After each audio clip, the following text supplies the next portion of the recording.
Kesian. Aduh, nangis aku. Dia nomor satu dia tak pernah condemn ini pelakon-pelakon lain. Ini tak nak cerita Aku nangis juga. Dia suka happy ya. And then he like to cerita yang lucu-lucu lah. Ramley's friends say they could sit all night having coffee with him at the food stalls, enjoying his self-deprecating humor and stories about his life. But they all agree on P. Ramley's one exasperating trait. Ganti su guys. Assalamualaikum warahmatullahi wabarakatuh. Oke teman-teman semua, kembali lagi di Indoriek TV. Masih bersama saya Abang Anton dan Evi yang satu jelita.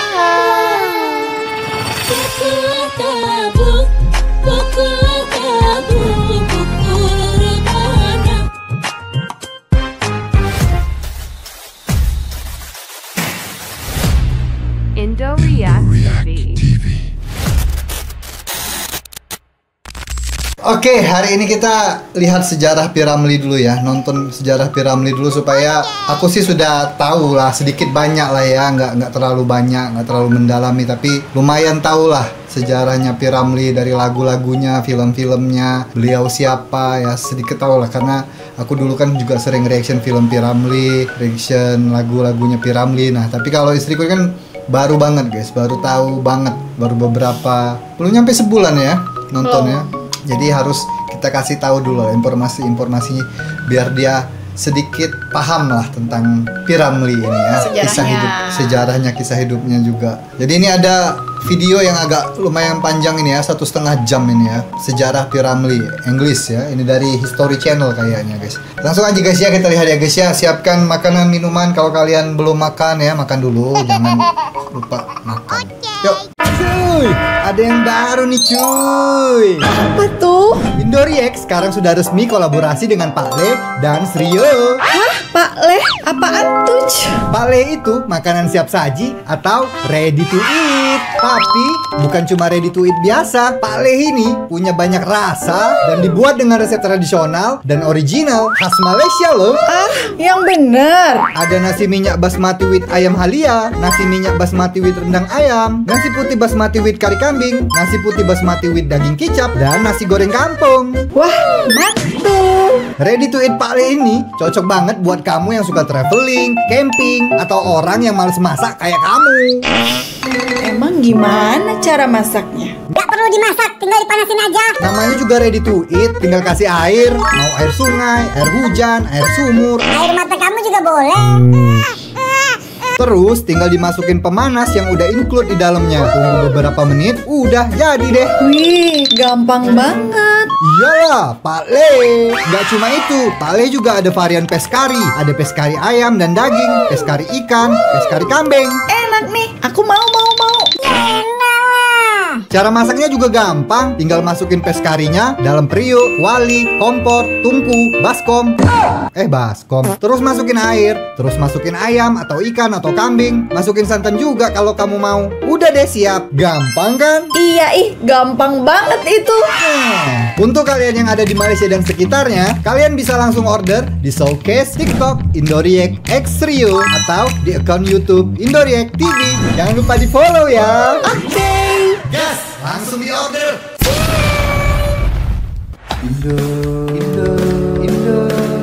Indoriek. Mari CAD. Oke, ini ya. Mari kita berpindah. Ini waktu film apa ini? Ini kayaknya Hang Tuah ini. Kita belum nonton ya? Belum. Ini Alibaba. At the height of his career in the 50s and 60s, P. Ramlee was hailed as Asia's Charlie Chaplin. Dia bukan insan seni penyulap harta negara. Dia bekalkan pusaka lebih berharga, bermaruah bagi bangsanya. Because to me, P. Ramlee is only my father. Tapi he belongs to everybody. Itu saja saya punya pegangan. He acted in 66 films, So dia anak directed 35 and wrote 33 of them, as well as having composed over 360 songs. 360 lagu. in his lifetime. Oh ya. Di Ramli ni film sentiasa laku. Jangan 100 tahun pun boleh laku. Kalau setahun pun boleh laku. Ya betul.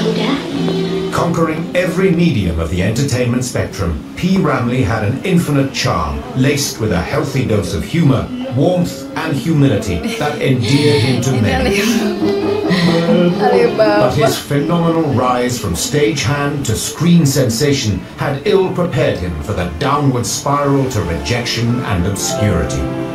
Di sini dia akan dibalik di my own country, people tak appreciate it.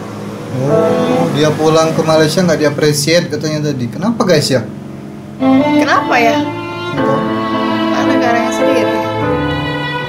But after death, his popularity soared to incredible heights. Malah setelah meninggal ya baru dia biografi P. Ramlee.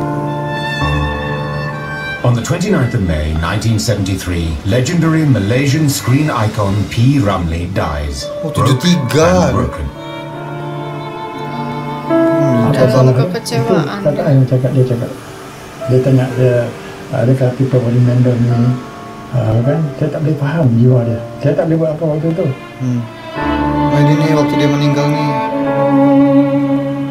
His sudden death at age 44 is greeted with disbelief and shock around Malaysia, and throws the country into sadness and confusion. 44. Aku aja udah 40 tahun. Masih muda banget. Halo. Banyak orang nangis. India, Kutu Mayang, Kacang Putih, Cina jual sayur. Saya tanya kenapa menangis sampai ini macam? Ini orang banyak baiklah, dia banyak tolong saya. Kenapa dia mati? Kenapa Tuhan Allah ambil sama dia? Oh, kena serangan jantung. Glowing tributes start to swamp the media. Tidak ada di Asia dan saya rasa tidak ada di dunia pun yang saya kenal dalam dunia perfilman. Tidak ada tokoh seperti P. Ramlee. But unwanted and unloved by his own people in the years up to his death, guilt begins to prick a nation's collective conscience. Wah, inilah dia gambar yang diorang nak sunting.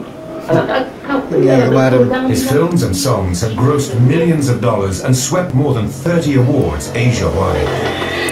Nah, ini bu mertua aku nih. Ini kebiasaan ya. Masa seseorang tu masih kayaknya sedih ya itunya. Tidak dipedulikan ya. Memang apabila dia meninggal baru kita tahu, baru kita sedar bahawa apa yang dia buat tu meninggalkan sesuatu hal lazana yang suka untuk kita menidakkan. Mengapakah kau diciptakan Allah menjadi manusia? With regret coming in large doses, there is a clamour for his songs and movies and frenzied calls to have him properly honoured and remembered.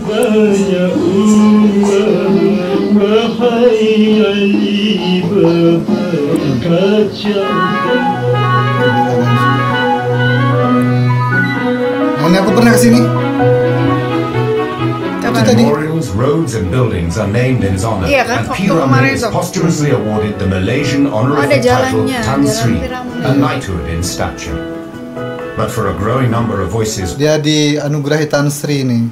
Itu gelar terhormat. Within the entertainment community, it is too little, too late. Mungkin kalau dia masih hidup, dia dapat Tan Sri ini, saya banggalah, saya kata.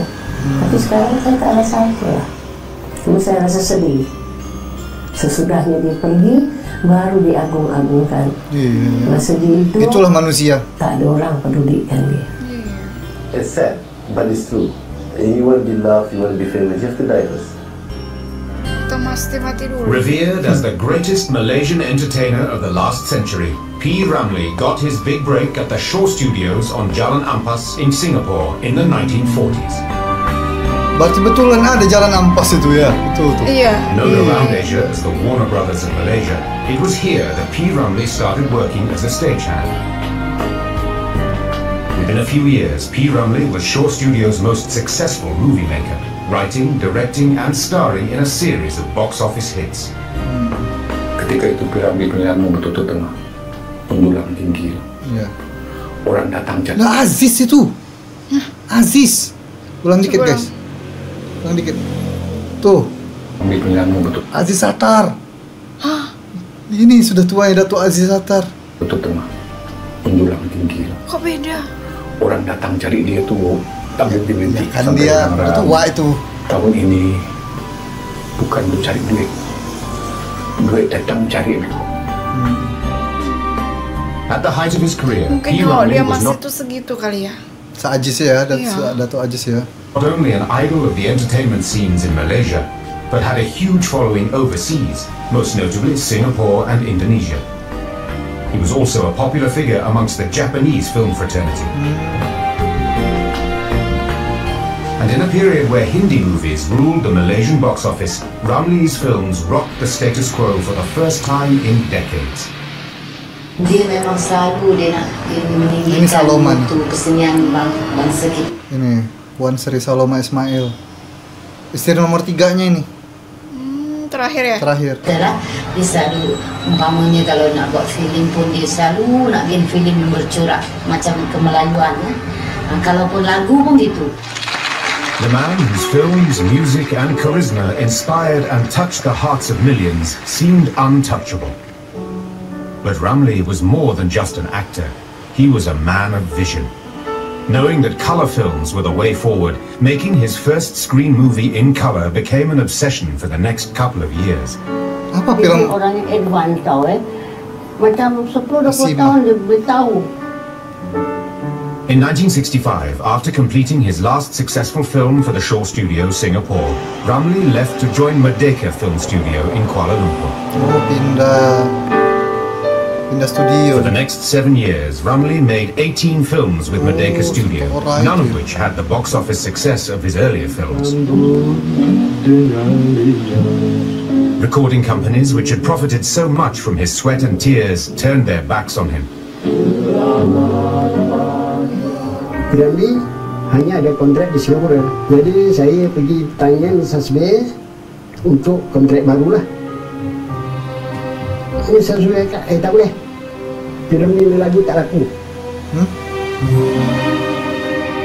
But even worse, his efforts to recapture his former glory were often ridiculed and vilified by the public and media. Memang pada masa itu memang P. Ramlee teruknya. Ya, apabila dia buat Lang Jahanam bagi teruk dia. Pertelagaan P. Ramlee tu ada kan, dengan wartawan selalu kritik dia kan. P. Ramlee's triumph and fame had once earned him an iconic status. In his final years, he tried desperately but failed to recapture his former glory. But in death, he became a timeless superstar. Dia mau mengembalikan kejayaannya itu nggak bisa waktu di Malaysia, nggak diterima. Born Tuku Zakaria Nyak Puteh in Penang Island on the 22nd of March 1929, P. Ramlee rose from humble Aceh dia, beginnings. turunan Aceh dia. His father, Tuku Nyak Puteh, was an Indonesian sailor from Aceh who migrated to Malaya. He settled in Penang when he married Cik Mah Hussein, Ramlee's mother. The letter P in P. Ramlee stands for Puteh, his father's name. He used this name in a singing competition when he was 17 years old and emerged champion. Believing it brought him luck, he decided to keep it. Educated in Penang, P. Ramlee went to school as a teenager at the Penang Free School. Saya kawan dengan kenal dengan dia masa darjah 1 sekolah lagi. Tapi sekolah lain, dia sekolah Melayu Kampung Jawa, saya sekolah Melayu Perak Road. His faithful friend Sukadi remembers going everywhere with the irrepressible Ramlee. Lalu di Penang selalu kami berdua. Masih hidup ya kawannya ya? Ronda sana, ronda. Dia si Ajus juga Basikal dia ramai. satu. Ya, tapi ini 2004 loh. Naik 2. A cheeky, daredevil teen, Ramlee was always up to mischief wherever he went. Jadi apa yang ada pokok jambu, pokok kedondong, pokok apa, kalau Ramlee sampai saja tinggal daun. Putih-putih semua dia angkat. Ramlee main nakai masa kecil-kecil. Kami di rumah makcik saya tu meja panjang ni. Dia balik sekolah dia boleh stand tu. Dia pernah sini sampai hujung meja. Mak saya kata orang yang apa orang nak pergi jahanam ke, tak ada apa. Dia turun dia stand lagi.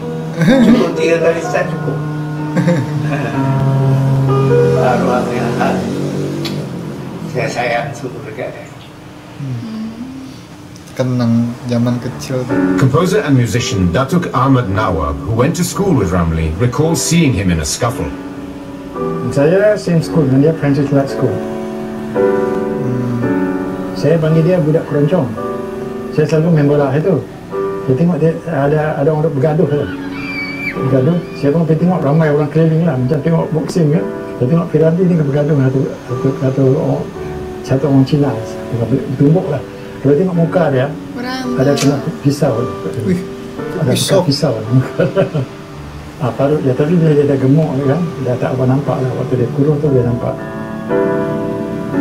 But the wayward teenager's destiny was changed by a simple twist of fate. Ramlee was about 14 when the Japanese invaded and occupied Malaya from 1941 to 1945 during the Second World War. The Japanese left free movie tickets at post offices in the town centres to entice Malayan youths into their naval camps. It wasn't long before Ramlee and Sukadi got hold of those tickets. To their disappointment, it was a Japanese propaganda movie. But that wasn't the only surprise in store for the mischievous teens. At the end of the movie, they were forced into a waiting truck and ended up as instant recruits of a Japanese naval college. It was this stint at the college that taught P. Ramlee to speak fluent Japanese, play the violin, and later influence his disciplined work style.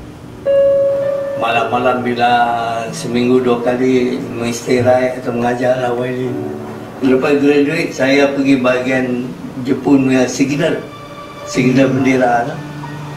Dia pasal pandai drone, dia masuk bahagian torpedo. Even while Japanese soldiers were committing atrocities outside their college walls, the two teenagers formed an attachment to the Japanese officers in the college who were good to them. Dengan di luar sejarah Jepun yang kejam tu, macam sekolah kami sana. Jepun surrender dengar semasa dalam training. Tetap aja kejam Jepang dengar radio. Jadi kami masuk store, semua pedang-pedang Jepun saya dengan Ramlee ambil. Semua ni takut semua ni lah. Takut dia orang Jepun harakiri.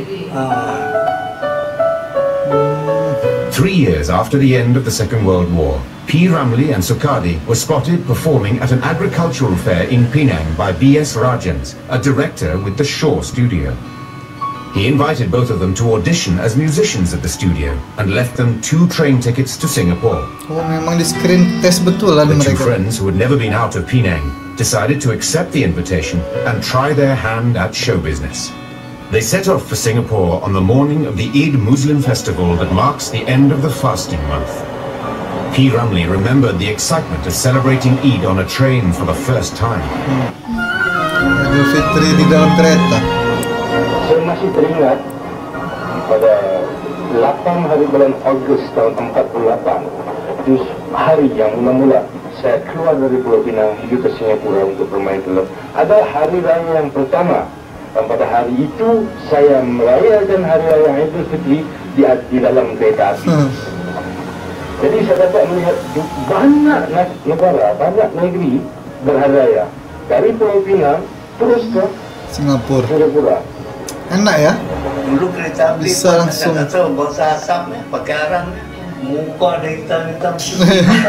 Dia pergi take class. Jadi kami turun-turun. Cuci muka semua barulah makan. But with little money, the 2 young hopefuls were living on excitement and adrenaline, not luxuries, as Sukadi vividly remembers about their accommodation. Bukan dari tempat tidur, bilik store. Bilik store. 2 hari kami pun pergi lah secret. Action! A week after their auditions, Sukadi, who was unsuccessful, returned home to Penang. Ramlee, who was still hopeful of an acting offer, settled for odd jobs as clapper boy, stagehand, and later as playback singer. Ramli's patience finally paid off when at age 19 he was given his first screen debut in a supporting role as the villain in the film Cinta. Ini film pertamanya nih, Cinta ini. Aku cari-cari videonya, jelek banget kualitasnya di YouTube. Nantilah kita cari yang bagus lagi. Siapa tahu ada yang bagus. Nanti kita reaction.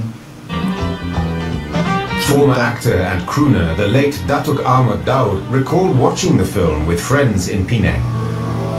Bila dia buka baju dalam gambar Cinta, kita ni member gelap. Siapa? Bila dia angkat tangan tu, Piramli telang tulang kering punya kulit. Dia punya pipi tu orang panggil kurus tunjuk ke depan tu. Jawab batu kulit. Kadang bila dia nyanyi pula kita nak tergelak. Awak suara lain. Menyanyi sayang tidak boleh. Datuk L. Krishnan was one of the few Indian directors hired by the Shaw Studio. He gave P. Ramlee his first lead role in a drama called Bhakti, much to the shock of the studio people. Bhakti. Saya gunakan Ramlee sebagai hero di dalam Bhakti because he was a singer. So saya pun bilang sama Ramlee, lagu-lagu semua jangan kasih hilang. Ramlee's screen impact was so impressive that after Bhakti, Krishnan went on to cast Ramlee as the lead in 3 other films. Their immediate success made P. Ramlee a hot property. Langsung naik dia ya. He can't even dance. So I told him, don't worry, I'll keep only up till here. You just walk, walk to rhythm. Following his first screen test, Ramlee befriended comedian Dying Harris, who had helped him in his early years. Ramlee soon fell for Harris' daughter Junaina, but Harris wanted Ramlee to marry his older daughter Junaida, a divorcee. Ramlee, who hated confrontations, took the path of least resistance. In early 1950, he married Junaida. His only biological son, Nasir, was born 3 years later. Nasir. That same year, Ramlee won Radio Malay's Best Male Singer Award with his song Aziza, making him a sought-after actor and singer.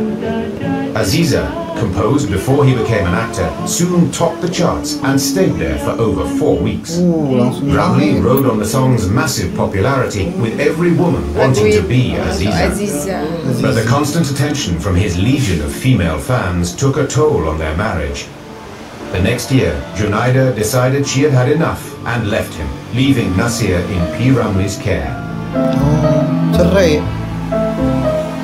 Despite juggling a rapidly advancing career and looking after Nasir, P. Ramlee always found time for other people, as composer Kasim Masdur, a studio messenger boy at the time, remembers.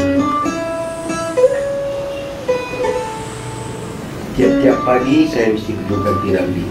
Ketika dia mandi, favorite singer dia Nat King Cole. Saya kena main, tu je gramophone yang pakai spin, pakai kunci Yang banyak membimbing saya dalam muzik ni ialah Allahyarham Tan Sri P. Ramlee. Dialah yang mengajar saya bagaimana nak tulis lagu dan bagaimana nak membaca not. Lama-kelamaan dia suruh saya tulis lagu yang dicipta. Dia lantik saya sebagai penolong pengarah muzik dia. To composer Ahmad Nawab, P. Ramlee's extraordinary gift for music more than made up for his lack of formal musical training. Bisa tengok dia pandainya, dia boleh baca not, dia tak play instrument. He can sing. Sekiranya lagu saya dinyanyi oleh P. Ramlee, I can say that barulah saya percaya diri saya komposer. Jadi dia bisa baca not tanpa playing music gitu loh. Keren ya? Keren. Divorced from Junaida, P. Ramlee was back on the dating scene. Ratu cantik. Beauty queen Mariani Ismail, who was Miss Singapore 1951, caught his up. Anak raja. Ini nih. Iya. Nanti kami selalu dating lah. Ada itunya, ada sejarahnya juga. Dia akan jumpa saya. Bila dah jatuh cinta, dia bilang saya nak kahwin sama you, dia bilang. Tapi saya tak mau you berlakon. Ini Mariani Ismail. Boleh. Saya ajarin nyanyi. P. Ramlee had found the new love of his life. But by forbidding Mariani to become an actress, Ramlee had unwittingly set the stage for his own heartbreak. Mariani was being seriously courted by the Shaw Studios, and someone else had a very special place in her heart.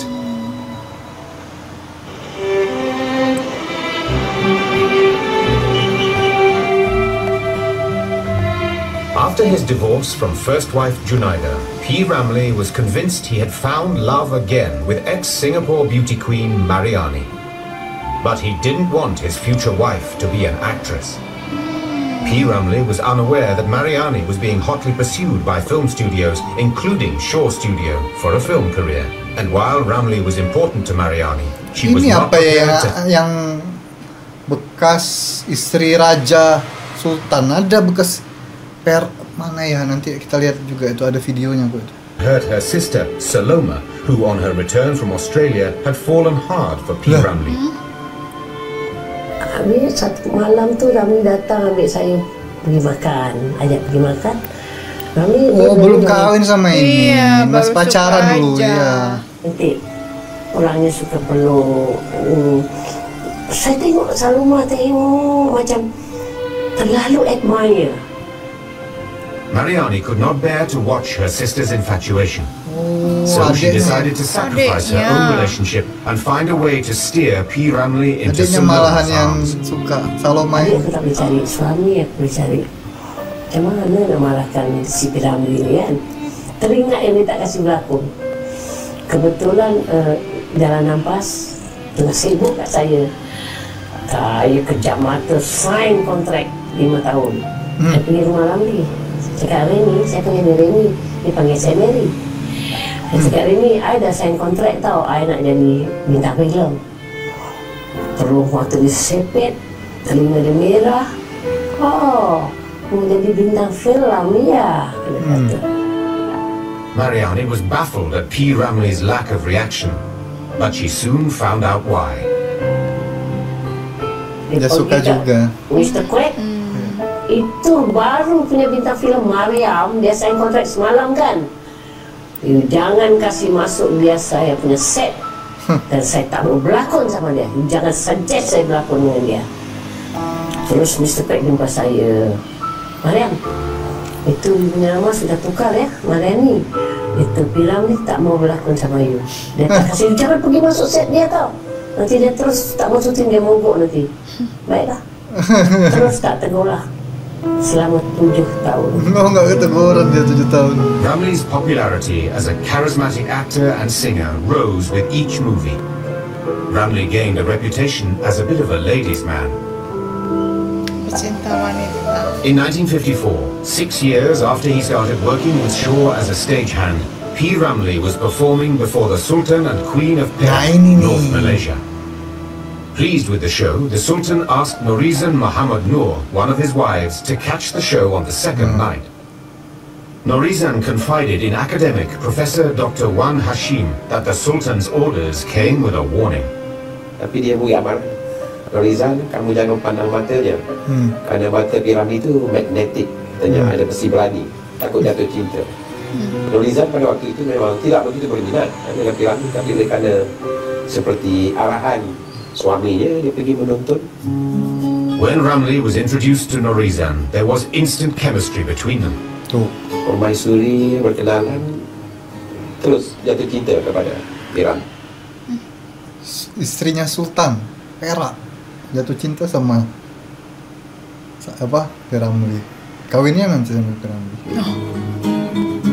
Norizan became one of P. Ramlee's biggest fans.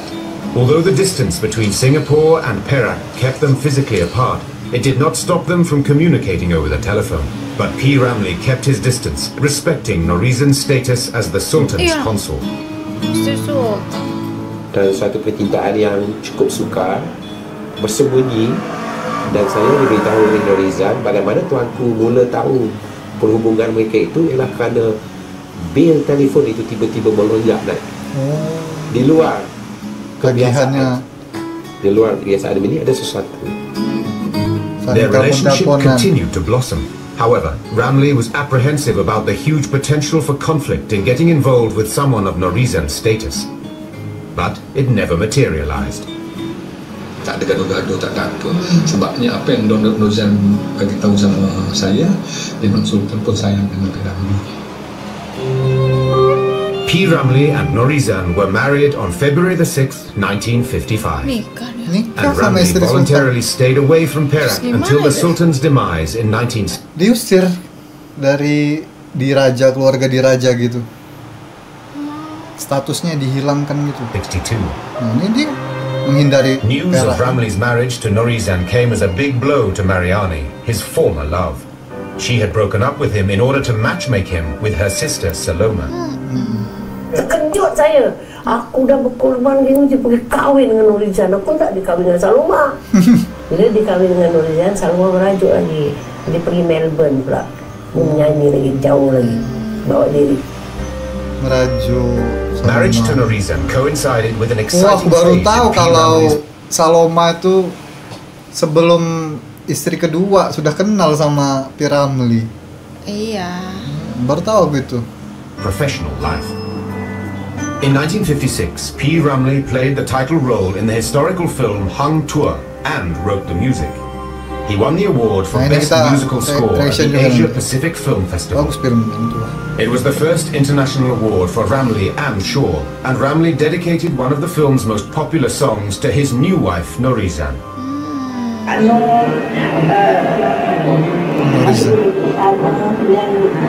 Dia dah kat istana, nak membawa segala sebanyak harga. Jadi kadang berkorban kerana lagu. Itu dia kata maksudnya ayah kalah satu lagu. Dia kata berkorban apa saja harga. Berkorban apa saja lagunya untuk dia. Karena sebagai Iya, ceweknya juga berkorban kan. With Nurrizan, P. Ramlee's appearance and lifestyle underwent a complete change. She wanted the palace decorum she was used to observed in the family home. Nasir, his son with his previous wife, 8 years old at the time, remembers life with Nurrizan and his new adopted and step siblings. Bapak saya makan kami kena disappear. Saya dengar suara ini anaknya, iya anaknya ya. Ini Nasir. Kalau dia panggil Caci, apa ya Caci? Caci, Norma, Betty, sesekali turun. Baru kan lebih turun. Bilik 4 bilik, dia tak minggu tukar. Bapak selalu masuk salah bilik. But it was during his marriage to Nurrizan that P. Ramlee, the entertainer, was at his most prolific. Some say she was the muse for many of his greatest works. Sama Nurrizan. In 1955, 26-year-old P. Ramlee wrote and acted in his directorial debut Penarik Beca, one of the most memorable films in the history of Malay cinema. Keren juga ya nih. It catapulted him into the ranks of more established directors. Featuring his enduring hit song Aziza. Ini lagu yang ditulisnya untuk istri pertamanya dulu. Oh, yang Aziza itu, yang pertama itu, yang dua anak ya? Iya. 10 years earlier, the film won 5 major awards, a result of P. Ramlee's multifaceted skills on the set. Dia suka art of feeling. Macam gitu tak? Dia banyak art lah, dia banyak ajar saya art. Macam Amran, macam gitu tau. Dia suka ajar, orang kalau tak tahu macam Hindustan, tapi art. With Malay audiences responsive to films directed by Indian talent, Ramlee had to maintain some traces of Indian flavour in Penarik Beca.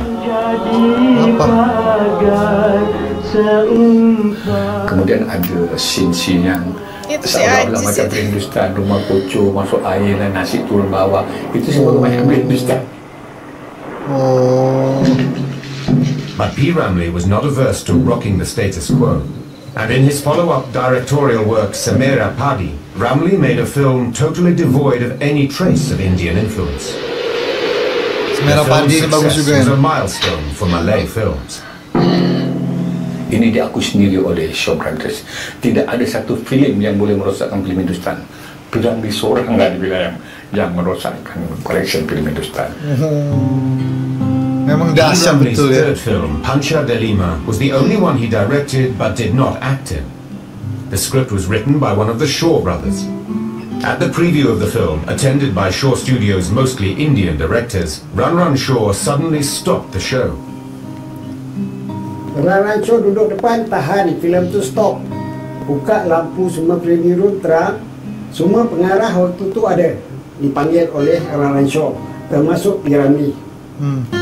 Jadi Shaw Brother marah. Shaw Brother bilang, you are director.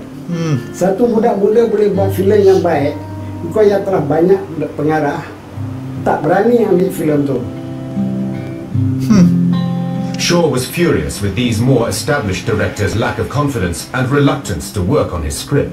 But with Ramlee's success, the Shaws provided more opportunities for new Malay directors to direct movies for the studio. The stinging rebuke. Saingannya tuh director-director yang lama-lama itu kalah semua jadinya gara-gara gara-gara P. Ramlee. From Shaw, however, had sowed the seeds of discontent amongst directors and actors. Cuma dia pengarah Melayu. In 1957, P. Ramlee walked away with a Best Actor award at the Tokyo 4th Asian Film Festival. This time for his unforgettable performance in The Tear. Ini untuk anaknya nih filmnya nih.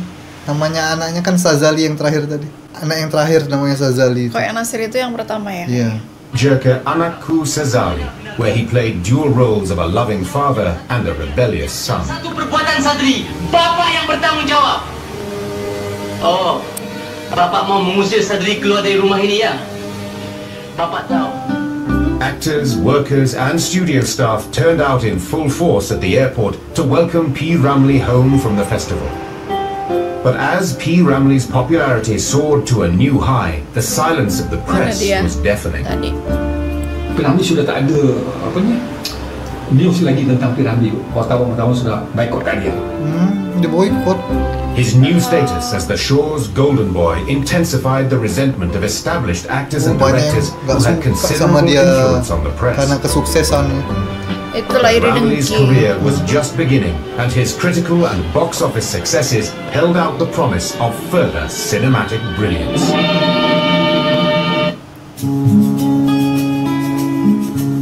P. Ramlee continued to enjoy spectacular success with each consecutive film he was involved in. Everything he touched seemed to turn to gold, but the stunning pace of his professional life left him very little time for his family. Norizan began to feel neglected. It was not the life she had envisaged when she gave up the palace for P. Ramlee. Iya, sudah ninggalin istana. But for P. Ramlee, marriage to Norizan inspired such artistic brilliance that he was able to make 12 highly successful films. Oh, Bujang Lapuk. P. Ramlee's success continued to be a thorn in the side of established directors, actors and journalists who would use every opportunity to discredit him. Sebenarnya komplot ini daripada zaman awal lagi. Abang belum pergi ke studio Lampah lagi. Sebelum tu bila abang pergi, abang dengar cerita yang ada satu puak menentang P. Ramlee kerana Shaw memberi layanan macam anak emas kepada P. Ramlee. Saya bos kata what he wants, give it to him. Jangan kata oh ini tak boleh, itu tak boleh. Oh ini mahal, itu mahal, tak boleh. Memang jadi anak emas, banyak yang tak suka. This special treatment was not extended to other actors or directors at Shaw Studio. Despite the backstabbing, Ramlee once more stepped into new cinematic territory, writing and acting in his first comedic film. Bujang Lapok was a film about three bumbling but good. Ternyata Bujang Lapok itu film komedi pertamanya dia. Iya, sebelum-sebelumnya berarti serius semua itu. Iya, bachelors who were always on the lookout for love. Aini Jar overheard Ramlee telling friends about his new comedy. Jadi cara dia bercerita tu terasa macam dah tengok wayang. Kerana P. Ramlee bila bercerita dengan gerak mata, dengan gerak tangan, dengan nada suaranya, sampai ke shot-shot semua dia bercerita. Ini kemarin mandi. Ramlee knew he needed people who were naturally funny to co-star in his first comedy outing. So he picked and indulged comedians Aziz Sattar and S. Shamsuddin to provide rare gems of comic improvisation. Menyampah. Nanti orang dah kita. Dia nak buat tidak. Kui putih, kui putih ni. Tom, kau suka tinggal dia. Kau buat Sudin sendiri. Aku dah takut dia cakap itu mana dia dah marah. Jadi dia tengok 98 kan. Interview 98, nggak tahu Sudin masih hidup apa enggak ya? Aku 8 tahun. Cuba lain sekali, belum lagi dia belum. Dia udah setua itu. Jadi apa yang itu. dia dak tu tadi, itu yang terkucil tadi kau cakap tu itu boleh. Ramli. Siapa kau? The film, when it was released, was an astounding success. Kong kepala hutan kau. Aku tengah ajar berada dalam kau bincang. Dia mengarah orang sama. Ajis. Dia boleh kontrol orang. Tak boleh gini kan. Tapi saya dengan Sudin dia tak boleh kontrol. Apa yang saya buat mesti diikutnya. Yang saya bangga satu, bila saya tengok Bujang Lapuk, tidak ada satu yang saya buat dia buang.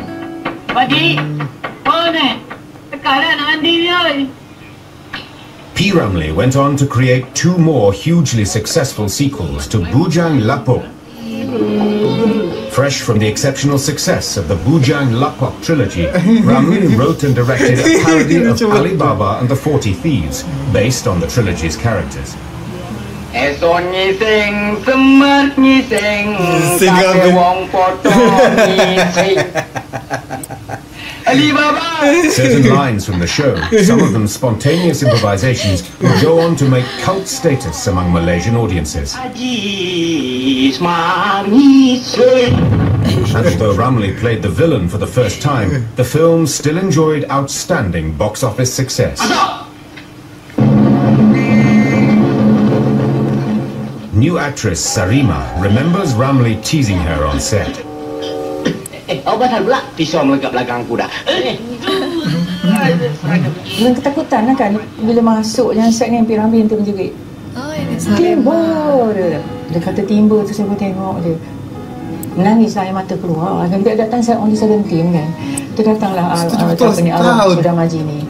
Dia kata awak jangan begitu Ma. Dia kata dia tu bergurau supaya awak hilang darah gemuruh nak syuting ni. Tapi kita mana tahu kan. Selalu pun dia ambil berat. Dia kalau berlakon, dia tidak mahu dia satu orang bagus. Rupanya cantik. Umurnya 18. But Ramlee may have crossed the line with his improvisations. It was almost banned by the censor board for improper depiction of the Arabic language and had to be redubbed with minimal Arabic accent. 300 darah. P. Ramlee went on to win 5 more major international awards from 1958 to 1964, during which he made some of his most popular comedies. But as he became increasingly engulfed by his art, his personal life began to suffer. Cracks began to appear in his marriage, fights with Nariza and at home became more frequent. Hoping his problems would go away, P. Ramlee quickly immersed himself in a new film that took a critical look at the prevailing social class systems in the country. Antara dua derajat. Film cinta juga. Kita lihat juga. Not for the first time, the film's theme song, composed and sung by P. Ramlee, became a bigger hit than the film itself. And while the film was not a big box office draw, it received critical acclaim, validating Ramlee as a maestro director. By now, everyone wanted to act in his films, no matter how small the part. Suari, abang nak ambil kau berlakon dengan abang. Abang terus cium tangan Erik. Terima kasih abang. Dan saya tak tanya berapa harga bayaran. Pasal saya hendakkan arahan bawah dia. Ya, aku datang hendak memisahkan. Dia dah keluar dekat panggung, barulah orang kenal saya siapa Kusrinata. Jadi dia lah guru saya, dia nak kenal sama saya.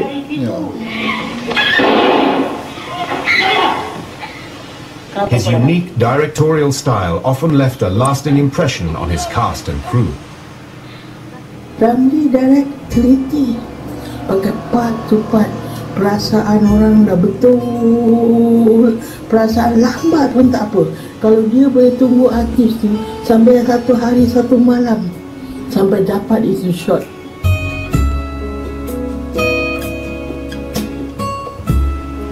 While P. Ramlee's career kept soaring, things at home were deteriorating. Norizan's discontentment with her own marriage made her sensitive to Ramli's working relationships, especially with his female co-stars. Itunya cemburu. Dia kan ya masa nggak ada wanitanya pelakon. Dia juga sih. So when news reached home of Ramli and former love Mariani rehearsing songs together at the studio, Norizan flew into a rage. Karena dia bareng sama Nasir, Mariani tadi, and living with P. Ramli and Norizan, remembered that day. Norizan ajak Justin jom ikut mami pergi rumah Mariani. Kami ada kereta dan turun.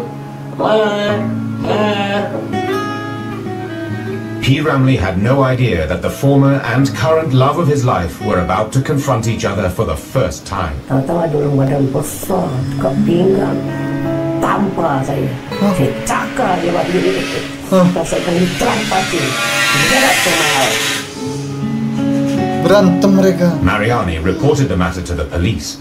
Eventually, Norizan apologized in court. Mariani accepted, and the matter was quickly forgotten. But not by Saloma, who had just returned from her stint in Australia. She went after Norizan. Dekat studio lah. Saloma sudah datang bilang, oh dia cakap putih lah. You slept my sister lah, never mind. But one day I take your husband. Wih, sudah ngomong gitu ya Saloma ya? By then an accomplished and popular singer started performing at stage shows with P. Ramli. Dia sudah suka sebelumnya. Iya, dia sudah suka sebelumnya. Jadi memang dia kawin sama yang kedua tadi tuh juga kan dia lari ke Australia untuk melupakan. And not long after, she was auditioning and acting in P. Ramli's movies. Norizan, desperate to save her marriage, was driven to check up on her husband with the young Nasir in tow. Di spot check, tapi P. Ramli punya spy lagi terror. Bos datang bos. Oh, P. Ramli marah. Saloma, you acting apa ni cik? Ya, dia betul dah. You acting apa? Benar-benar tengok. By 1960, the cracks in their marriage had deepened. Nasir remembered things getting stormy at home. Dia orang belum gaduh dahsyat tau ni. Tumbuk keris-keris semua. Norizan dengan P. Ramli. Dia baru kan dia tu boleh diangkat. Diri depan. Besar. The marriage was in serious trouble. Rumours of Norizan's friendship with a younger actor and Ramli's dalliances with his co-stars pushed the relationship to its limit. And after 6 years together, P. Ramli and Norizan divorced.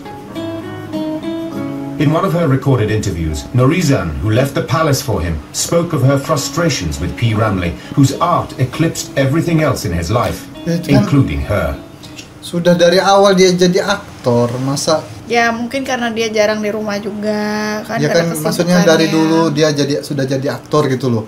Kenapa harus sekarang baru dipermasalahkan gitu? Kan dulu kan katanya belum jaya kan pas sama Norizan ini kan, berarti dia semakin sibuk. Nah ditambah dia ketemu sama Saloma.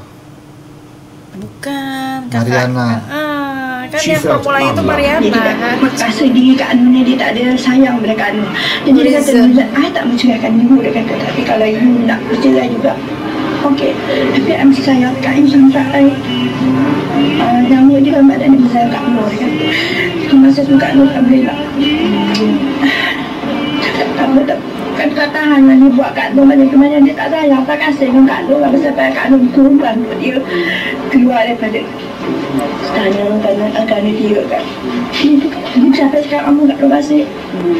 Sayang kan. P. Ramli himself never spoke of his troubled marriage to Norizan, who, unwilling to face her family, remained in Singapore after the divorce, before later moving to Kuala Lumpur.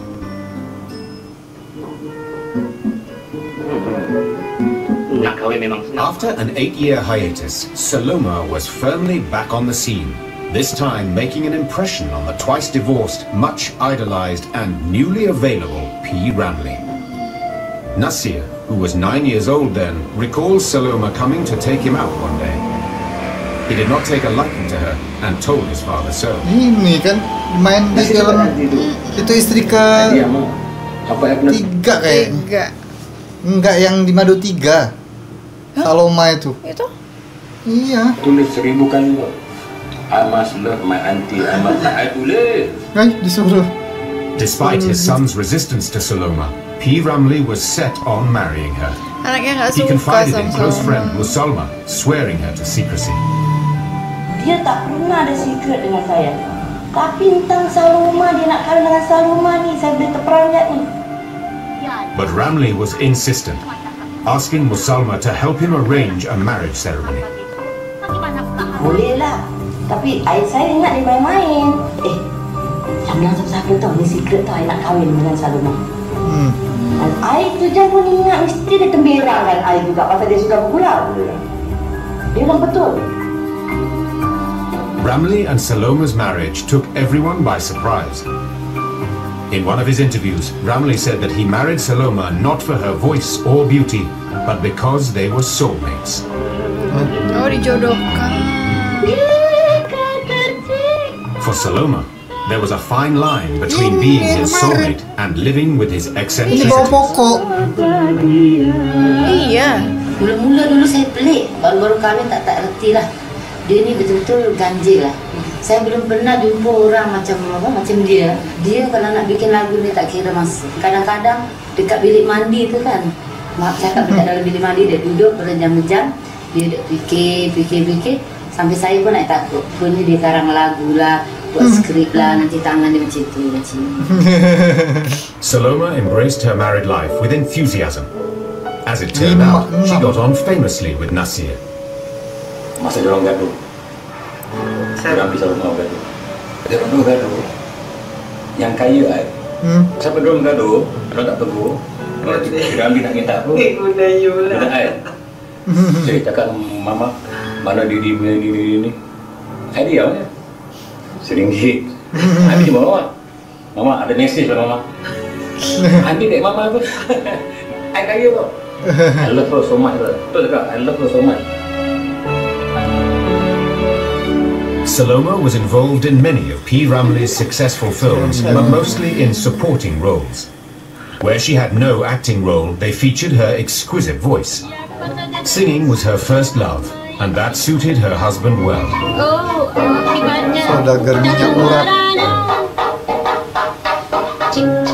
Before long, they became the country's very own screen couple. Kasim selamat. Siapa dia Kasim selamat? Lo ya, Majid. Inspired by his newfound happiness with Saloma, P. Ramlee wrote, directed and acted in Ibu Mertuaku, one of his most highly acclaimed films. The film was not only a huge box office success, its theme songs surpassed the popularity of the film itself. Masa dia bikin rakaman tu, mak ada kat sana, jadi dengar, mak boleh nangis dengar lagu tu. Nangis dia bilang, best lah bang, lagunya menyayat hati. Macam gini, dia bilang Syima, ini lagu kau tengok, dia bilang kalau kita panjang umur, dia bilang gini, walaupun 30-40 tahun akan datang, dia bilang gini, orang masih kenang lagu-lagu ini. Sampai sekarang sudah berapa ratus. But it was during another of the film's songs, Jeritan Batinku, where Ramlee played the saxophone that had audiences captivated across the country. Even though Ramlee had mimed the part, he did it so well that to this day many still believe that he was an accomplished saxophonist. First kali filem dia Ibu Mertuaku dia main saxophone. Tapi banyak orang bilang dia yang main. Actually bukan. Dia kena play saxophone. Oh. Yang main dalam apa ni Ibu Mertuaku. Aku kira juga itu P. Ramlee sendiri yang saxophone di lagu itu, guys. Ternyata bukan ya. Oh, so dia nggak bisa main saxophone ternyata. P. Ramlee is a manusia yang luar biasa. Sebab dia pegang piano kan, dia pegang violin kan, exactly like in play. Saxophone, the key semua betul. Oh, key-nya betul, tapi dia nggak bisa main. The film won him an award for a specially created category at the Tokyo 10th Asian Film Festival in 1963, the most versatile talent. It was one of the highest recognitions yet for Malay cinema, and with this win, P. Ramlee's accomplishments as a filmmaker at the Shaw Studio were unparalleled. But on his return from the Tokyo Festival, the reception Ramlee got at the airport was in stark contrast to his previous wins. His return this time was met only by 3 studio staff, Saloma and his personal assistant, Ramlee Jr. He had come home to a highly charged situation between the studio and the union. The union's restriction of working hours had delayed the delivery of Ibu Mertuaku, forcing Ramlee to pay for the crew's overtime claims from his own pocket. The meticulous director found it tough to meet Shaw's one picture every 4 months demand, with limited shooting time and lack of scriptwriters. Tahu dari sini. Satu shot tu kadang sampai 1 malam dia ambil. Dia nak sesuaikan background projector tu dengan orang tu kan, manager tu semua. Especially when they close up tu, itu pakai lens yang paling bagus punya lens tu. Dia import lens tu kan, dia jaga close up tu, dia beli lens tu, dia show beli lens tu. Kadang-kadang gambar dia bikin nak masuk festival 6 bulan. Penalized for the union's actions, Ramlee felt that his efforts and dedication were unappreciated. He began to get disenchanted with the studio. The lack of scriptwriters forced P. Ramlee, like most directors, to adapt from other stories. But he gave the audience what they wanted with simple but clever plots. And Ramlee is a very good man for cello, you know. Number one fellow, very clever, and nobody can see. Even Lagu also like that. But nobody will know him. What he has done. A wonderful chap. Intelligent. Genius memang. Ramlee created some of his best cinematic magic, and although he was far from content with the studio, the Shaws gladly continued to invest in him and gave him bigger budgets for bigger movies. Kau boleh tahu siapa yang gambar yang mahal? Saya cakap kau tahu. Dia Ramlee lah. Especially dia set. Kadang-kadang dia set murah-murah dia kata 2 hari sudah habis boleh bikin satu set. Kadang-kadang tak ada. 8 hari, 10 hari mau bikin dia satu set. Lama betul bikin satu set 8-10 hari. Ramlee asked Quek to deal with his finances and trusted him implicitly. Kadang-kadang saya masuk ke bank. Kalau dia nak apa-apa saya keluarkan kasih sama dia. Ramlee kata, engkau kasih sama saya simpan ni duit kau tak hitung. Apa Mr. Quek ni cakap macam budak-budak lah. Dia cakap sama kita itu macam dia kata Mr. Quek kalau mau pakai ambil dia kata. Duit dia banyak lah, termakan tak habis. Itu dia tak betul dia bini yang tak tahu apa, saya tak tanya dia. According to Quek, they worked crazy hours to complete Ramlee's films quickly because they were guaranteed hits. Kalau saya tahu bukan main bagus lagi dia main gambar, duit masuk bukan main kau tak nak. Habis kalau dia nak apa sikit lebih kau tak boleh kasih. Tak boleh lah. Saya kalau tak kasih sama dia, saya rasa Continued success with his comedic films culminated in P. Ramlee winning his next and last international award for the film entitled Madu Tiga. Madu Tiga. Madu Tiga. In 1963, Shaw offered P. Ramlee the chance to direct his first color film entitled Senewati in Hong Kong. He was also to direct his 5th sequel of the renowned Bujang Lapok comedic series there. P. Ramlee was ecstatic, but the excitement was short-lived. Without telling Ramlee, the powerful union demanded higher payments and allowances for Ramlee and his co-stars, forcing Shaw to cancel the production of both. Gak jadi, harusnya ada Bujang Lapok kelima. Tapi dibatalkan. Iya, dibatalkan. Warna lagi ya. Films.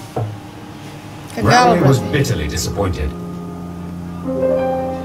It was a time when Singapore was facing heightened left-wing radical trade union activities, and strikes at the Shaw Studios were attracting the state's attention. Bila Perdana Menteri Lee Kuan Yew dapat tahu about union, jadi dia tak suka Melayu ni buat union. So dia bilang Shaw Brothers, dia minta close down. So Shaw Brothers kata dia, Dia tegur ke Merdeka Film. Disillusioned, P. Ramlee moved to Merdeka Studio in Keadaan politik zaman 1964 dulu. after directing his last film, Tiga Abdul. He skipped the film's preview and saw it during its Kuala Lumpur run in the cinemas. Oh, ini sudah. Shaw studio manager Kwek Chip Jian had his own theory as to why P. Ramlee left the Shaw studio in Singapore. Kita biar orang tak suruh dia pergi, dia tak bagi sebenarnya. Engkau tahu itu yang panggil sama dia siapa? Itu Tauke panggil dia sana. Kata itu yang orang nama dia Ho Anok. Dia cakap sama P. Ramlee, apa kau nak? What do you think of that? Apa kau nak? Merdeka Studio was owned by Ho Ah Lok and businessman H.M. Shah and managed by the Shaw family. P. Ramlee's absence was greatly felt at the Shaw Studios in Singapore. To his friends, P. Ramlee was like a bright star that shone on them. He helped to launch the careers of many. His departure left a deep void in their lives. Ini bagus nih, keroncong nih. Saya seolah-olah macam yang tadi anak ayam apa tuh film apa tuh? Antara Dua Darjat. Ada keroncongnya itu. Keroncong apa ya? Judulnya keroncong hujan apa ya? Lupa aku. Struggle sendiri lah. Kalau tidak ada P. Ramlee, tak ada lah Kasim Masdur. Kalau dia syuting, saya cukup hormat dia director. He is a very good actor. Very good actor. Dia kalau ada dekat sini, semua happy lah. Dia nanti cakap macam-macam, dia menyanyi macam gila. Dia syuting pun senang lah, dia orang semua suka. memeriahkan suasana. Bila dia tak ada, senyum. Senyap saja. The Shaws, however, did not completely sever their ties with P. Ramlee. They later acquired a significant stake in Merdeka Studio. Dia begini, dekat Kuala Lumpur ni, peralatan studio barang ni tak cukup. Barang ni barang lama. Barang yang tak habis, yang Singapura dah tak boleh pakai, baru dibawa ke Kuala Lumpur. Macam kamera, lighting apa. Kedua, orang belum mahir. Macam di Singapura, orang dah mahir. Semua dah 10 tahun kerja. Kat sini semua orang baru. Orang lama je orang Melayu. P. Ramlee had thrived under the system at Shaw Studio. Backed by a highly experienced production team, he could concentrate wholly on the creative aspects of his work. But the state of things at Merdeka Studio was very different. Tucked away beside a zoo with outdated equipment and inexperienced production Di staff. sebelah Zoo Negara itu ya guys ya? Itu tempat kebun binatang. Zoo Negara. Ramlee joked with friends that he was working in a zoo and was about to be eaten alive by a tiger. Ironically, Sitora Harimau Jadian, or Sitora the Were-Tiger, became the title of his first movie at Ini nggak Merdeka ada loh itu. Studio. Filmnya dicari-cari. Hilang ini si Tora ini. He tried dabbling in special effects, but with a small budget and poor support services, he had to multitask, even doing his own editing. The film came out technically inferior. At the film's preview in Singapore, attended by actors Ahmad Daud and Sadia, the Shaw brothers walked out after only 15 minutes. Masa kita sendiri tengok introduction, jerk, editing jerk, tidak dibuat diri dari Frankenstein. Ramlee would never again replicate the spectacular success he achieved at the Shaw Studio. Sukses itu tadi si Tora itu karena editingnya jelek sama produksinya jelek kali. Dia orang janji macam-macam nak kasih dibuat color film, nak buat canggih-canggih lah, cinemascope. Tapi bila dia sampai sini, tak ditepatkan janji, dia dah kecewa. Jadi dia punya creation bila bikin film tak gairah macam dia nampak. The advent of television, Hollywood, Hong Kong and colour Hindi films sounded the death knell of P. Ramlee's attempt to reinvent himself. P. Ramlee directed and acted in 18 more films for Merdeka Studio until 1970, including the popular Do Re Mi trilogy. Do Re Mi nih. The comedic series was meant to recreate his popular Bujang Lapok characters, but it failed to capture their innocence and lovable ineptitude. Beda. Laxmana Do Re Mi was the last film P. Ramlee directed for Merdeka Studio. At home, P. Ramlee lived happily with Saloma and their 5 adopted children. His only biological son, Nasir, had married and left home at 19. Ramlee realized that however dedicated he was to his work, he needed the emotional anchoring that only his family could provide. They meant the world to him.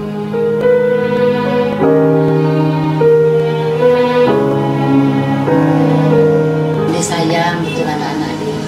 Dia suka pijak baring dia dalam tiarap kat sini.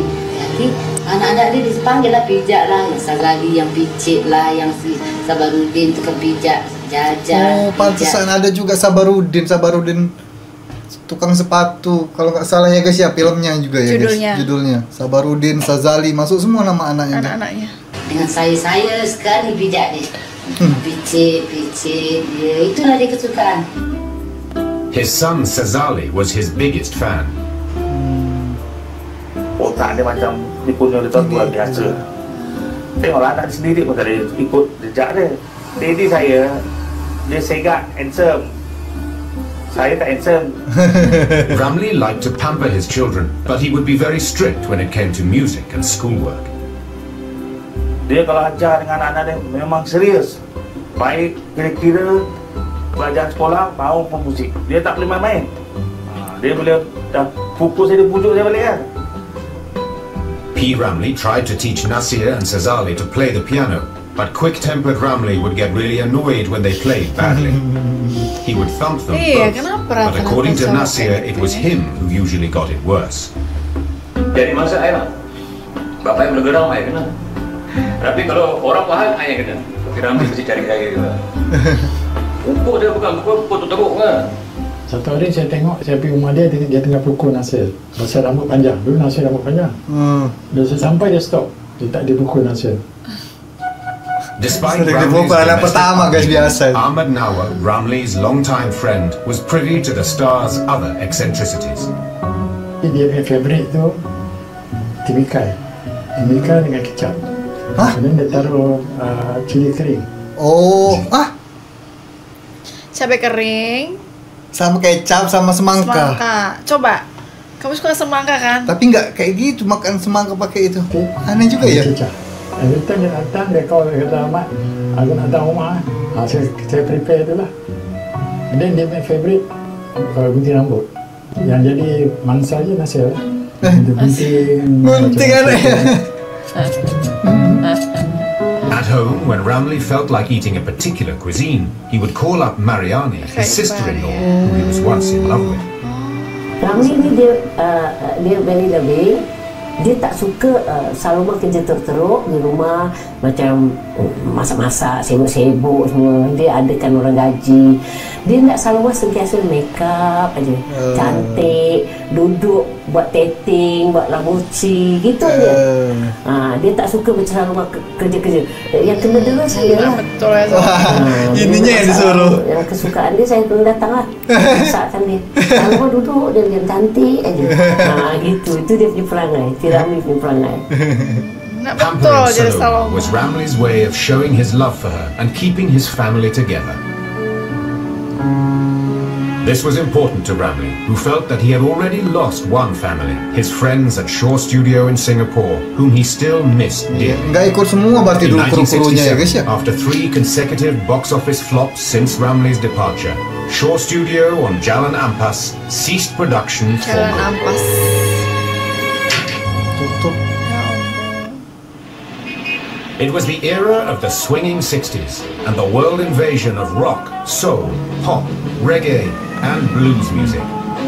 The Bee Gees, the Rolling Stones, the Beatles, and the Supremes all became household names, displacing P. Ramlee's brand of music and singing style. And while local pop singers struggled to compete with the new musical craze, P. Ramlee remained true to his music. The consequences were disastrous. Ini Bing Slamet ini. Iya. Itunya tahu kamu Bing Slamet? Oh, ya udah kalau tahu. Tahu lah. Kan ada lagunya sama Bing Slamet. Di stage di Dewan Bahasa Pusaka. Waktu itu malam 3 Ramlee, Ramli, saya kameraman. Jadi bila Piramli keluar nyanyi, semua orang bau. Saya tengok waktu pop di stadium penyanyi Singapura dengan Malaysia, bila penyanyi Malaysia keluar mesti rambu. Oh, kenapa dibuih? Jadi orang tak suka waktu tu. Oh, nggak suka loh. Tempatan. But these incidents only served to strengthen Ramli's resolve to promote the preservation of traditional Malay music. Lagu-lagu macam lagu joget, orkes combo, lagu-lagu asli, ghazal dan dendang sayang tidak pernah dipertandingkan atau dipertunjukkan. Kalau lagu-lagu ini tidak diberi galakan, maka niscaya lagi 10-20 tahun akan datang, lagu ini akan dilupa terus. Dan muzik-muzik dari barat, mereka akan bawa diri kita. Masa berjauhan, apa yang dikenang bila dipahamkan, itulah sayang. By this time, P. Ramlee's son Nasir was making his own way in the music industry. But Ramlee was disappointed at what he saw as Nasir's lack of music and acting skills. It was a sensitive subject that often left them on non-speaking terms. Nasir lamented having to live up to public expectations of him as P. Ramlee's son whenever he performed. Ya, kadang-kadang kan yang beban satu je, bila ada show orang panggil nyanyi, orang mesti compare. Iya, di compare terus macam biasanya. bapak dia pun, what should I nyanyi style I? Bukan nak ikut Ramlee. Macam bapak dia lah, alamak I sakit hati dengan apa. P. Ramlee made it clear he had no interest in Nasir's brand of music. But Nasir caught him hiding behind a pillar at the Merlin Hotel to watch him play one night. Dia minta saya dekat apa? Saya nampak saya tahu dari dia Ramlee. Juga saya jadi tahu. Saya membuat diam dengan baru nak baik tu. As their love-hate relationship continued, P. Ramlee felt his son slipping further away from him. Dia dengan Nasir ni kurang sikit, kurang rapat. Tidak duduk cerita apa, tak ada. Dia yang rapat betul Sazali. Termasuk bila datang si Zazaloma, dia rapat dengan Zazaloma. Dia datang Sabarudin, dia rapat dengan Sabarudin. Sebab-sebabnya saya tak tahu, kemungkinan lah mengikut cerita Kasma Buti, Junaidah ni tinggal Nasir begitu aja. Dia tinggal hidup je dengan Piramli. Siapa Piramli nak syuting, tak ada orang nak jaga dia. Lepas tu baru dihantar ke Penang. Jadi tak bersama. Sebenarnya Nasir sama bapak dia pun ada clash pasal kahwin aja lah. Tapi ni kita tak boleh kita terangkan lah. Nasir was not the only relationship Ramlee held dear that seemed to be slipping away. Tapi biasa memang anak pertama sama Ramlee's long-time recording company EMI decided not to renew his contract when it ended. It was a big shock to P. Ramlee. Terusin kontrak. Zewan kata dia, I don't think saya tak ingat EMI want to do your recording sebab dia punya lagu dah tak laku lagi lah. Jadi punya voice tu orang tak terima. So waktu tu saya tengok muka dia merah lah. I feel so upset tengok P. Ramlee make so much money for EMI. Then dia boleh cakap begitu. Ya udah. Banyak. P. Ramlee swore he would never again work with EMI under any circumstances. It was the ingratitude that stung him more than the rejection. Ramlee concentrated on his films, doing everything he could to reach out to his audience. He introduced significant changes to his themes and portrayed multiracial settings in Sesudah Subuh and Gerimis, but the audience was not moved. Then he tried a Hitchcock-style thriller in Dr. Rushdie and even a raunchy theme in Gelora, but the audience was too besotted with foreign movies to notice. Rejected for his singing, acting and directing, Ramlee's humiliation was complete. With one fell swoop, his status had changed from idol to fallen star. Bila Syurwengok tunjuk pada P. Ramlee surat tu, kontrak P. Ramlee tidak boleh disambung lagi. Sign oleh Jaafar Abdullah. Jafar Abdullah, a Shaw Organization executive, also said in the letter that P. Ramlee was a has-been and his movies were no longer selling. Ya ampun. Habis mana sempat dibuang. Masuk kerja di Shaw Brothers, dapat Photoshop yang keluar kat abang. Memang surat tu macam nak membunuh P. Ramlee. P. Ramlee ni filem sentiasa laku. Yalah, diorang nak apa kecilkan dia, katalah macam-macam kan. Shaw lah yang start ni. 1972 to 73 were Ramlee's darkest days. With hardly any acting, directing, composing or singing jobs offered to him, he was desperate to find the means to support his family. Iya, kasihannya.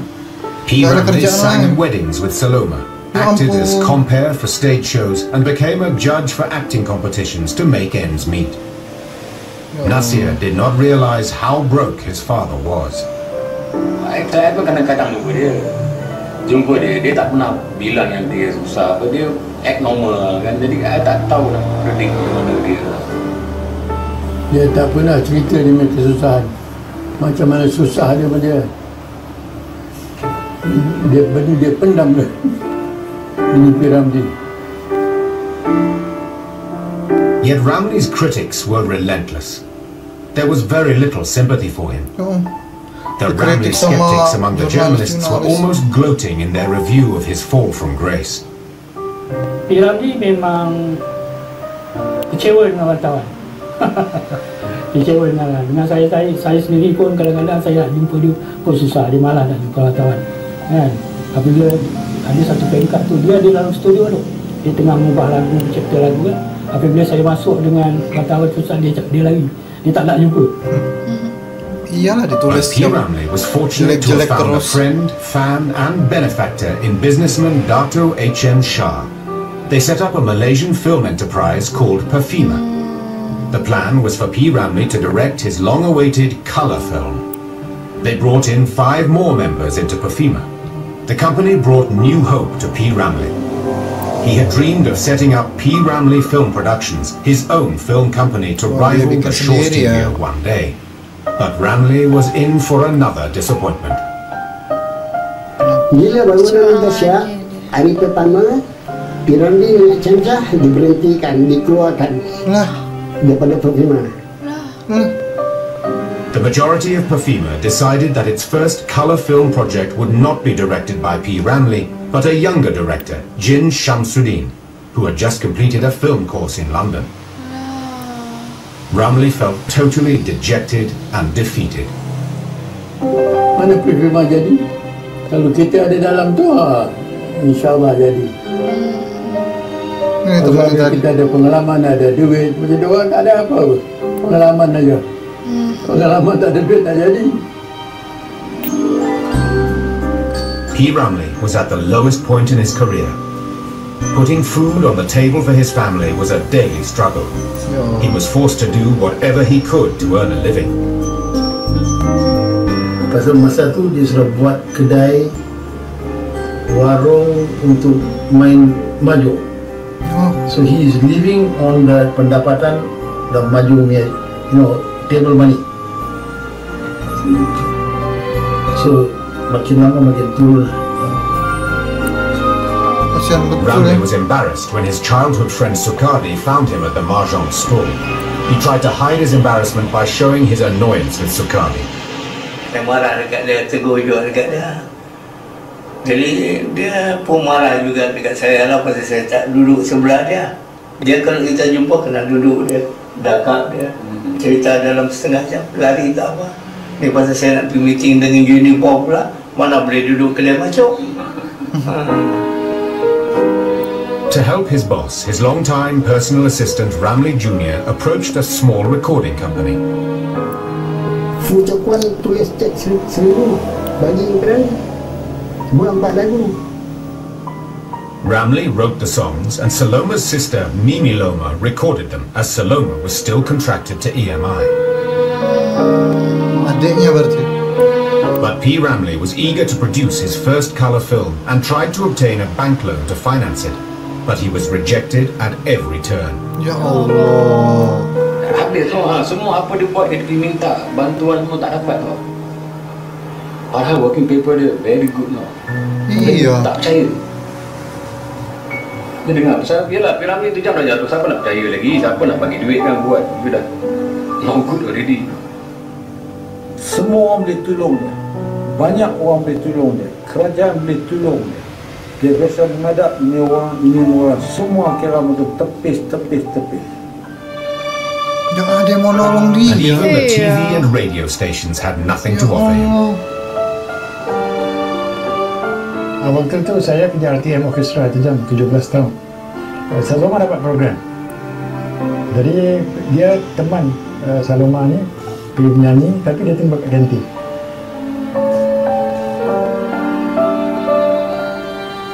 You see how sad Piramli met life waktu itu. Tapi he's a singer, he's a entertainer. Dia boleh dapat satu program Piramli show ke apa, nobody cares.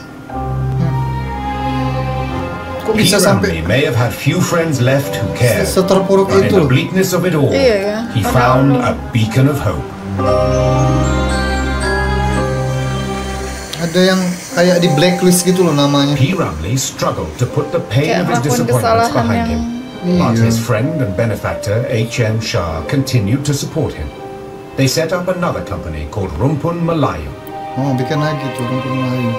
Ramlee, assisted by Ramlee Jr., concentrated on the company's cinema renovation project and acquiring films for screening by Rumpun Melayu.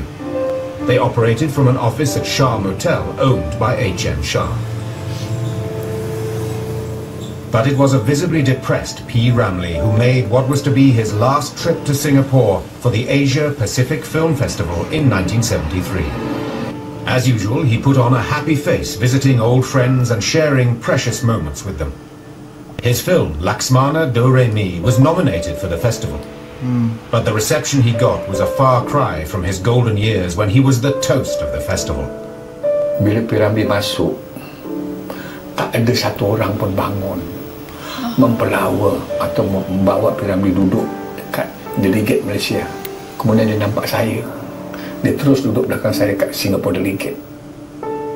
While P. Ramlee was ignored by local film participants, those from overseas were queuing up to meet him. Dan daripada pelakon-pelakon luar negeri ni, tak ada jumpa pelakon-pelakon kita lah. Siapa saya nak jumpa, tapi semua orang cari P. Ramlee. Hong Kongnya lah, Indonesia Bini Selamat pun cari P. Ramlee juga. Bini Selamat. Ramlee savoured the moment, socialising with the delegates who had sought him out. For a while, he looked like the old Ramlee, who was friendly with everyone and loved to chat. When he called on old friends from the Shaw studio days, they noticed he was depressed, wondering if people had forgotten or just disliked him. Saya terus jawab, Ram, jangan kata mereka, biar berjuta lagi manusia tak sayang sama lu pun tak apa. Asal Allah sayang sama lu cukup dalam. Datuk jawab, abang, you will be remembered forever. Ya, dia kata, orang dah tak peduli saya punya karya pun orang dah tak suka saya dah tua lah, dia cakap. Saya nak filem Melayu ni akan apa, cantik lagi, maju lagi macam luar negeri, tapi saya tak sampai, cita-cita saya tak sampai, saya kecewa, dia cakap. For actor Aziz Sattar, to whom P. Ramlee was a mentor and successful movie icon, Ramlee's aura of dejection felt strange. But he was shocked to see Ramlee's true financial situation in Kuala Lumpur. Ya pasti sok lah. Oh, Aziz Sattar. Kesian. Aduh, nangis aku.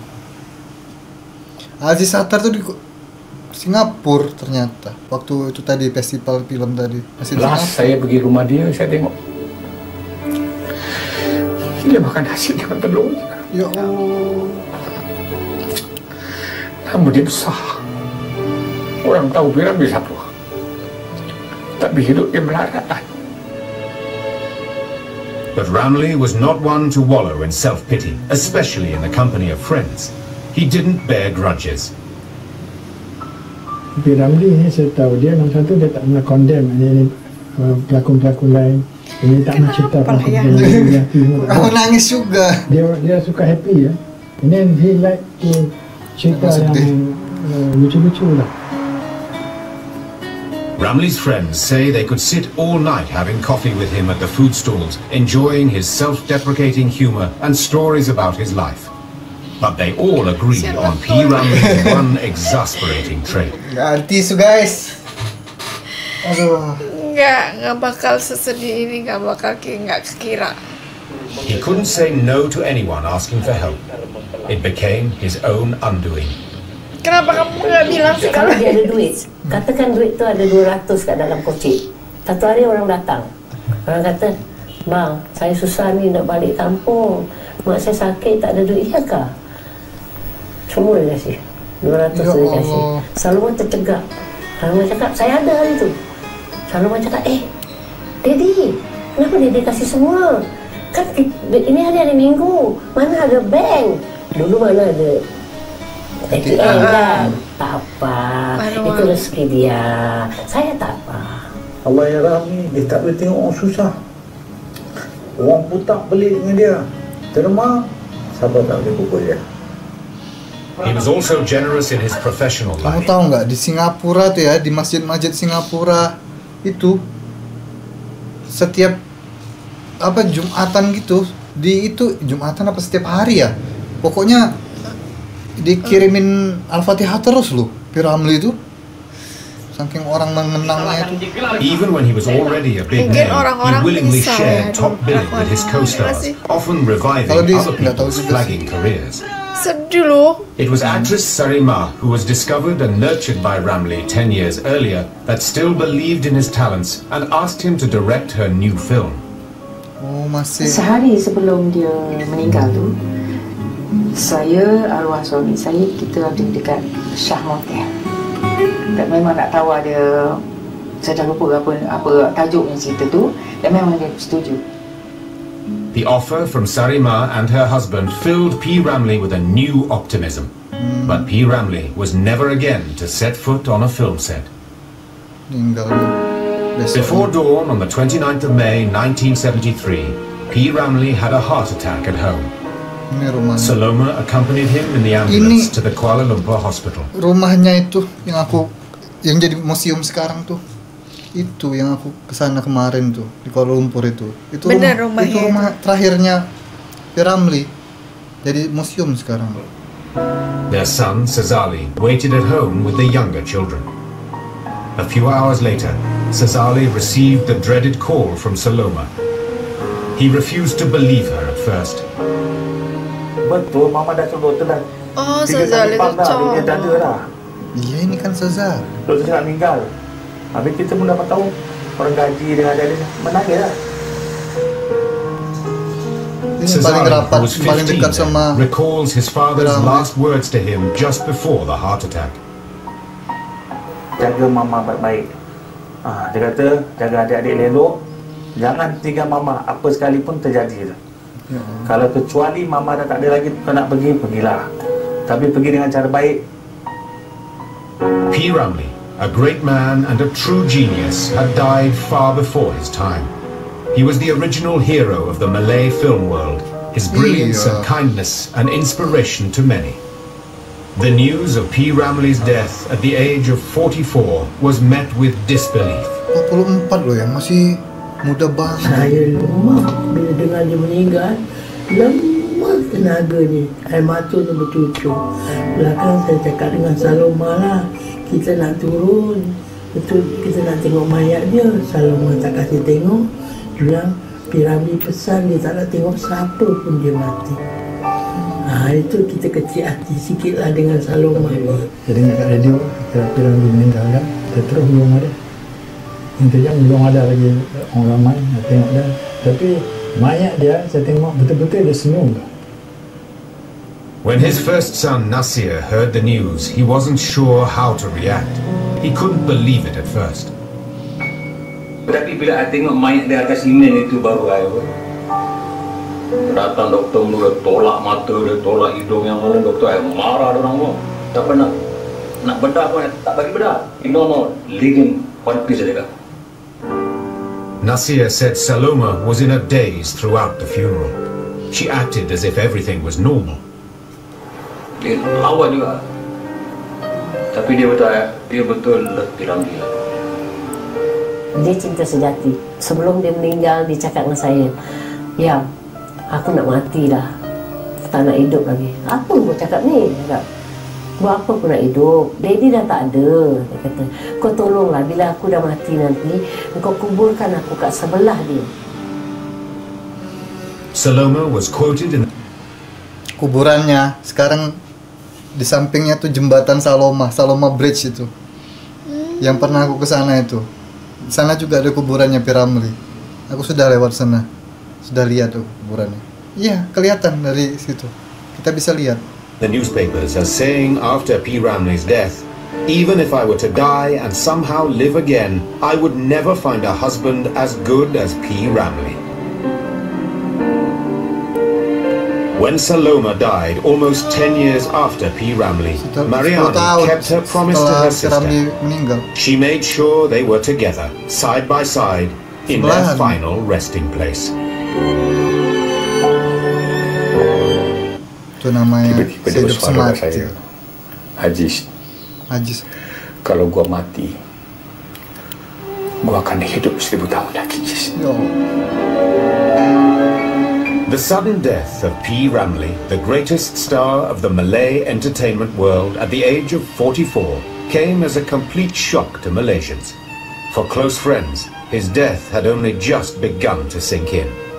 They started to recall how oddly he had behaved before he died. Jadi Salagan ni datang jumpa saya. Asal dia mati rumah. Dia balik rumah sial kata. Nak balik makan nasi tak ada. Nasi yang sebenar selama saya duduk rumah P. Ramlee tak ada. Pada itu hari tak ada nasi. Dia selalu baik dengan saya bila saya datang. Hari tu saya datang nak jenguk Saloma, dia rampas Melissa umur 6 bulan, dia bawa ke belakang, dia tak nak cakap dengan saya. Malam tu dia meninggal. Kenapa ya? Ramlee's son Nasir believed he had a premonition of his father's death. Sudah. Saya dah habis kerja, saya balik rumah. Dalam pukul 4 lebih, saya macam orang tumbuk perut air ni. Saya cakap, kena awal aku kan? Macam orang tumbuk perut air tau. Terus bangun tau. Apa pasal ni? Macam waktu saya tidur balik. Pagi tu, polis datang ketuk pintu. Ramlee's close friends attributed his heart attack to the anxiety of a recent court summons. Oh, kena denda sama. Dia meninggal juga pasal dia terkejut. Dia jamin satu hamba Allah. Jadi besoknya tu ada kes lah. Waktu dia belum meninggal 3-4 hari saya jumpa dia lah. Dia kena pikot kan. Dia kena saman kan. Jambut ada. Dia susah hati. P. Ramlee ni yang saya tahu dia takut doktor. Dia tak pernah pergi doktor. Yang satu dia takut orang saman. On the day of the funeral, Ramlee Jr., his long-time personal assistant, was worried. Sebab itu waktu dia meninggal, saya susah hati. Saya cakap Saloma Kak, macam mana ni Kak? Nak ke bumi Kak? Saya takut tak ada orang. Saya takut tak ada orang. Pasal waktu itu memang tak ada kawan. Tak adalah siapa datang rumah dia tanya. Memang dia susah betul. Hari itu memang tak ada. Hari dia meninggal memang tak ada duit. Termasuk Saloma pun tak ada duit. Ya Allah, kasihan betul lah. HM Shah bantu semua HM Shah. HM Shah bagi 3,000 pada Saloma. HM Shah itu yang bantu tu.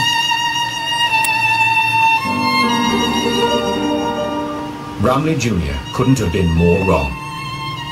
Hundreds of people thronged the house, mosque and burial grounds to pay their last respects to P. Ramlee. Ya Allah, kasihan betul ya.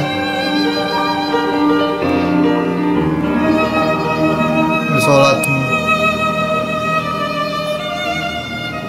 On the 29th of May 1973, in the burial grounds in Kuala Lumpur, the world said goodbye to P. Ramlee for the last time.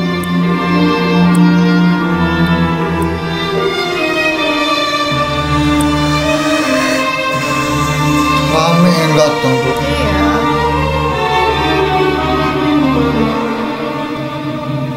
Today, the memory of P. Ramlee is fiercely and loyally protected by a nation that can't quite forgive itself for the way he was treated and will not tolerate any criticism of him.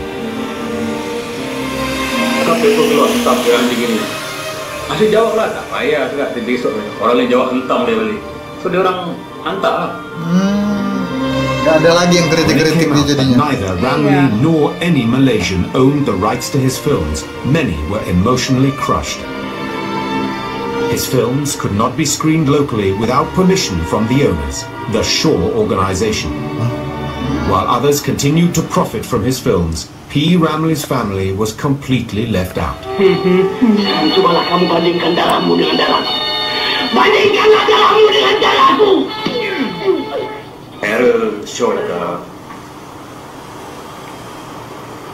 ini semua kita punya property.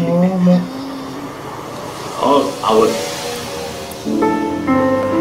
Concerned organizations in the Malaysian entertainment industry helped his family gain copyrights to some of his songs.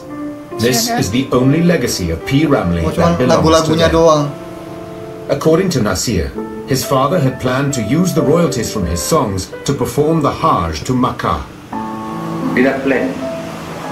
Dia dengan Solomon nak pergi around the world. Sampai pergi haji sekali juga. But by the time the royalties came through, Ramli had passed away. Ya Allah, belum terima royalty. To P. Ramli's legion of loyal fans, brand P. Ramli is very much alive beyond the realm of copyright.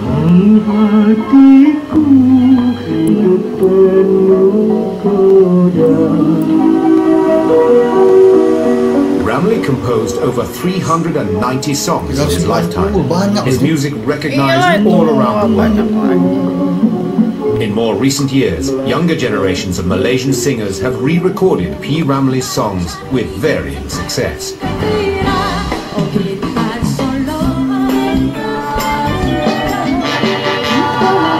Siti Nurhaliza. Engkau laksana bulan. Itu lagu P. Ramli itu. Di atas iya. sayangan, hatiku dah kau tawan, hidupku tak karuan. Dan saya sendiri pun bila sampaikan lagu Allahyarham Tan Sri P. Ramli ni, rasanya sampai menusuk ke dalam jiwa lah kalau kita menyanyi. To his loyal fans, however, Ramli breathed a certain life into his songs, stirring the heart of anyone listening to them.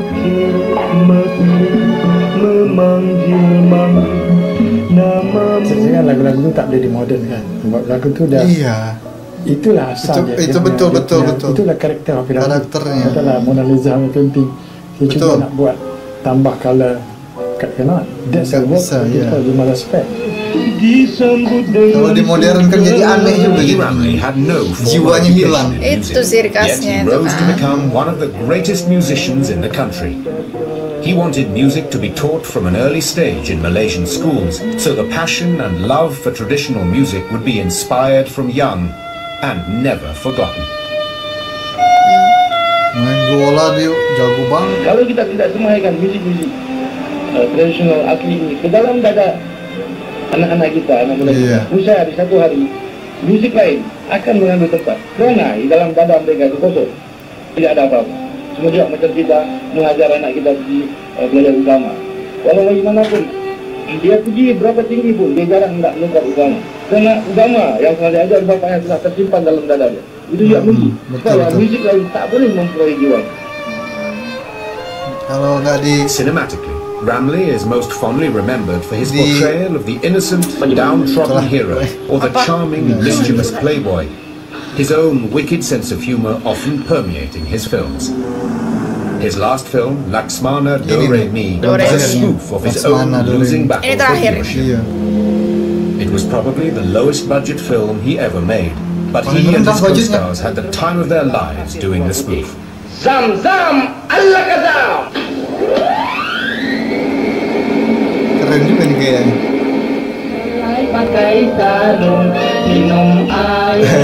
Ramli's influence on Malay popular culture today remains unstoppable. Even in death, his magic finds its way into the hearts of successive generations of Malaysians. Menipu Bapak, menipu untuk kepentingan diri. Kabardar, dia sinking sahab. banyak yang kita boleh pelajari daripada karya-karya beliau. Dan kenapa dia masih boleh ada entertainment value yang sangat tinggi. Segi-segi dialog dia yang tidak pernah waste. Tak pernah wasted, kita pasti dengar, ingat, segar dengan kita. Without P. Ramlee, Malaysia would be very different, I think. He set very high standards for all of us. Can your song be as good as a P. Ramlee song? Can your movie be as good as a P. Ramlee movie? Decades later, there is still no substitute for Malaysia's charismatic genius. Belum ada penggantinya. Ada yang mirip dulu. Semua diri. Siapa? Mirip muka wajahnya, suaranya. Fairuz Mizran namanya. Tapi sudah meninggal juga kayaknya. Saya tak fikir kita dapat lagi satu P. Ramlee lah. Oh, tak ada orang teluk banding, tak ada orang boleh ganti tempat dia. Iya. Tak ada orang boleh ganti tempat dia. Nggak ada lah. Dia legend.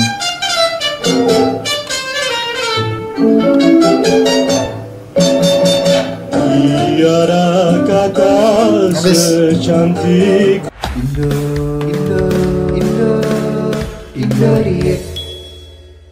Oke, itu 1,5 jam tentang sejarah P. Ramlee.